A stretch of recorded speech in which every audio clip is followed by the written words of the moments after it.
Excuse me. Hi, మీకున్నారా? సింగిలా మీరు? కాదు. ఉన్నారా? ఉన్నారు. వెళ్ళిపోవచ్చా?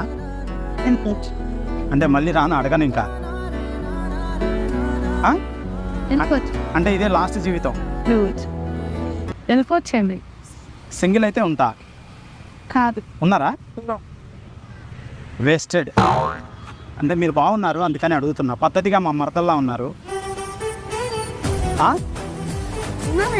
ఎవరున్నారు? అమ్మా నాన్న కాదు, నవరున్నారా అంటున్నా. మరి ఎందుకు నవ్వుతున్నా? మీ పేరు? అంటే మీరు నవ్వితే బాగుంది అందుకని. లవర్ ఉన్నారా లేరా? సరే మీరు తినండి, చావట్లు పడుతున్నాయి. బాయ్.